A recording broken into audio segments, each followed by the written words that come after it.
बहुत पुरानी बात है। कहीं दूर देश में सिंड्रेला नाम की सुंदर लड़की रहती थी। सुंदर होने के साथ साथ सिंड्रेला बहुत समझदार और दयालु भी थी। सिंड्रेला की माँ बचपन में ही गुजर गई थी। माँ के गुजरने के बाद सिंड्रेला के पिता ने दूसरी शादी कर ली थी। अब वो अपने पिता, सौतेली माँ और दो सौतेली बहनों के साथ रहा करती थी। सौतेली माँ और बहनों को सिंड्रेला बिल्कुल पसंद नहीं थी। उसकी सुंदरता और समझदारी से वे तीनों हमेशा जलती थीं, क्योंकि उसकी दोनों सौतेली बहनों के पास न अच्छी शक्ल थी और न ही अक्ल। एक दिन की बात है, सिंड्रेला के पिता को किसी काम के लिए बाहर जाना पड़ा। पीछे से सौतेली माँ ने सिंड्रेला के साथ बुरा बर्ताव करना शुरू कर दिया। सबसे पहले तो उसने सिंड्रेला की खूबसूरत पोशाक उतरवा ली और उसे नौकरानियों वाले कपड़े पहनवा दिए। इसके बाद उन तीनों ने सिंड्रेला के साथ नौकरानी जैसा बर्ताव करना शुरू कर दिया। वो उससे खाना बनवाते, घर की सफाई करवाते, कपड़े बर्तन धुलवाते और घर के बाकी सारे काम करवाते। यहाँ तक कि उन तीनों ने सिंड्रेला का कमरा भी ले लिया और उसे स्टोर रूम में रहने के लिए कह दिया। बेचारी सिंड्रेला के पास उनकी बात मानने के अलावा कोई चारा नहीं था। आसपास के पेड़ों पर रहने वाले पंछी और स्टोर रूम के चूहों के अलावा सिंड्रेला का और कोई दोस्त नहीं था। वो दिन भर काम करती और रात में अपने दोस्तों से बात करते करते सो जाया करती थी। जिस देश में सिंड्रेला रहती थी, एक दिन वहां के राजा के सिपाहियों ने बाजार में घोषणा की कि राजकुमार की शादी के लिए राजा ने महल में एक समारोह का आयोजन करवाया है। इस समारोह के लिए उन्होंने नगर की विवाह योग्य सभी लड़कियों को आमंत्रित किया है। सिंड्रेला की बहनों ने जैसे ही यह घोषणा सुनी, वे दोनों दौड़ती हुई अपनी माँ के पास पहुंची और उन्हें सारी बात बताए। उनकी माँ के कहा कि इस समारोह में सबसे सुंदर तुम दोनों ही लगोगी।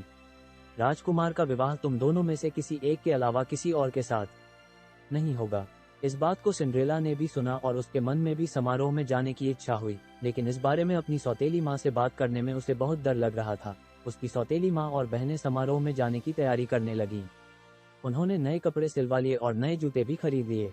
वो दोनों हर रोज इस बात का अभ्यास करती थी कि जब वो राजकुमार से मिलेंगी तो क्या बात करेंगी और कैसे बात करेंगी। आखिरकार समारोह का दिन आ ही गया। दोनों बहनें समारोह में जाने के लिए बहुत उत्साहित थीं। उन दोनों ने सुबह से ही समारोह में जाने की तैयारी शुरू कर दी थी। सिंड्रेला ने भी अपनी दोनों बहनों की मदद की। अपनी बहनों को पूरी तरह तैयार करने के बाद सिंड्रेला ने बहुत हिम्मत जुटाई और अपनी सौतेली माँ से पूछा कि माँ, अब मैं भी विवाह योग्य हो गई हूँ, क्या मैं भी समारोह में जा सकती हूँ? ये सुनकर वे तीनों जोर जोर से हंसने लगी और कहा, राजकुमार को अपने लिए पत्नी चाहिए, नौकरानी नहीं। ये कहकर वो तीनों वहां से चली गई। उनके जाने के बाद सिंड्रेला बहुत उदास हो गई और रोने लगी। तभी उसके सामने एक तेज रोशनी आई, जिसमें से एक परी निकली। परी ने सिंड्रेला को अपने पास बुलाया और कहा, मेरी प्यारी सिंड्रेला, मैं जानती हूँ कि तुम क्यों दुखी हो, लेकिन अब तुम्हारे मुस्कुराने का समय आ गया है। तुम भी उस समारोह का हिस्सा बन पाओगी। इसके लिए मुझे सिर्फ एक कद्दू और 5 चूहों की जरूरत है। सिंड्रेला कुछ समझ नहीं पाई, लेकिन फिर भी उसने बिल्कुल वैसा ही किया जैसा परी ने कहा। वो दौड़ती हुई किचन में गई और एक बड़ा सा कद्दू उठा लाई। उसके बाद वो स्टोर रूम में गई और अपने मित्र चूहों को ले आई। सब कुछ मिल जाने के बाद परी ने अपनी जादुई छड़ी को घुमाया और कद्दू को एक बगी में बदल दिया। फिर वो चूहों की तरफ मुड़ी। उसने 4 चूहों को खूबसूरत सफेद घोड़ों और एक चूहे को बगी चलाने वाला बना दिया। ये सब देखकर सिंड्रेला को अपनी आंखों पर विश्वास नहीं हुआ। इससे पहले कि वह कुछ पूछ पाती, परी ने अपनी छड़ी घुमाई और सिंड्रेला को एक खूबसूरत राजकुमारी की तरह सजा दिया। उसके शरीर पर एक बहुत सुंदर गाउन था और पैरों में चमचमाते जूते। वो समारोह में जाने के लिए पूरी तरह तैयार थी और इस खुशी से वो फूली नहीं समा रही थी। परी ने सिंड्रेला से कहा, अब तुम समारोह में जाने के लिए पूरी तरह तैयार हो, लेकिन ध्यान रखना रात को 12 बजे से पहले तुम्हें घर पहुंचना होगा, क्योंकि 12 बजे के बाद जादू का असर खत्म हो जाएगा और तुम अपने असली रूप में आ जाओगी। सिंड्रेला ने परी को धन्यवाद कहा और बगी में बैठकर महल की ओर निकल पड़ी।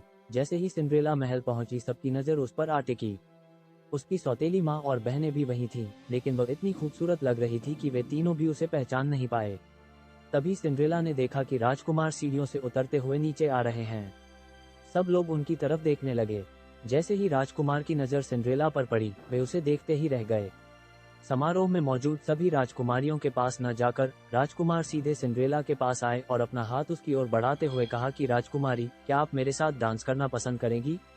सिंड्रेला ने शर्माते हुए अपना हाथ राजकुमार के हाथ में दे दिया और दोनों डांस करने लगे। सिंड्रेला राजकुमार के साथ डांस करते करते इतना खो गई कि उसे समय का ध्यान ही नहीं रहा। तभी अचानक उसकी नजर दीवार पर लगी घड़ी पर गई। 12 बजने वाले थे और सिंड्रेला को परी की बात याद आ गई। परी की चेतावनी याद आते ही वह घबरा गई और राजकुमार को वहीं छोड़कर भाग गई। सिंड्रेला को इस तरह अचानक भागता देख राजकुमार उसके पीछे पीछे दौड़े। हड़बड़ी में दौड़ने की वजह से सिंड्रेला का एक जूता निकल गया और महल के बाग में ही छूट गया। वो फटाफट अपनी बगी में बैठी और घर को लौट गई। जब उसे ढूंढते हुए राजकुमार बाहर आए तो उन्हें बाग में सिंड्रेला का जूता मिला। ये देखकर राजकुमार दुखी हो गए और सोचा कि वो सिंड्रेला को ढूंढकर ही रहेंगे। अगले दिन राजकुमार ने अपने सिपाहियों को बुलाया और उन्हें जूता थमाते हुए कहा कि शहर के हर घर में जाओ और समारोह में आई हर लड़की को ये जूता पहना कर देखो। जिसके भी पैर में ये जूता आ जाए उसे यहाँ ले आओ। सिपाहियों ने बिल्कुल ऐसा ही किया। वे शहर के हर घर में गए और समारोह में आई हर लड़की को जूता पहना कर देखा। किसी को जूता छोटा पड़ रहा था और किसी को बड़ा। सारा शहर घूमने के बाद आखिर में सिपाही सिंड्रेला के घर पहुंचे। जैसे ही सिंड्रेला ने सिपाहियों को देखा तो वह समझ गई कि ये राजकुमार के कहने पर आए हैं और वह खुशी से दरवाजे की तरफ दौड़ी। उसी समय उसकी सौतेली माँ ने उसका रास्ता रोक लिया। सौतेली माँ ने सिंड्रेला से पूछा, तुम कहाँ चली?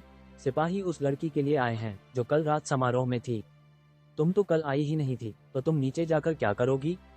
ऐसा कहकर उन्होंने सिंड्रेला को स्टोर रूम में बंद कर दिया और चाबी अपनी जेब में रख ली। जब सिपाही जूता लेकर घर में आए तो उसकी दोनों बहनों ने उस जूते को पहनने की कोशिश की, लेकिन वो दोनों नाकाम रहीं। वहीं निराश होकर सिंड्रेला रोने लगी। उसे रोता देख उसके चूहे मित्र को एक उपाय सूझा। दरवाजे के नीचे से निकलकर वो दौड़ते हुए नीचे गया और चुपके से सौतेली माँ की जेब से चाबी निकाल लाया और सिंड्रेला को दे दी। चाबी मिलते ही सिंड्रेला ने दरवाजा खोला और दौड़ती हुई नीचे गई। सिपाही महल की ओर लौट ही रहे थे कि तभी उन्हें सिंड्रेला की आवाज आई, मुझे भी जूता पहनकर देखना है। ये सुनकर सौतेली माँ और बहनें हंसने लगीं, लेकिन सिपाही ने सिंड्रेला को भी जूता पहनने का मौका दिया। जैसे ही उसने पैर जूते में डाला वह आसानी से उसके पैर में आ गया। ये देखकर सभी चौंक गए और सिपाही ने सिंड्रेला से पूछा, क्या ये जूता आपका है? इस पर सिंड्रेला ने हाँ में अपना सिर हिलाया। सिपाही सिंड्रेला को बगी में बिठाकर महल ले गए, जहाँ उसे देखकर राजकुमार बहुत खुश हुए। उन्होंने सिंड्रेला के सामने शादी का प्रस्ताव रखा, जिसे उसने प्रसन्नता से स्वीकार कर लिया। राजकुमार और सिंड्रेला की शादी हो गई और वो हमेशा खुशी खुशी महल में रहने लगे।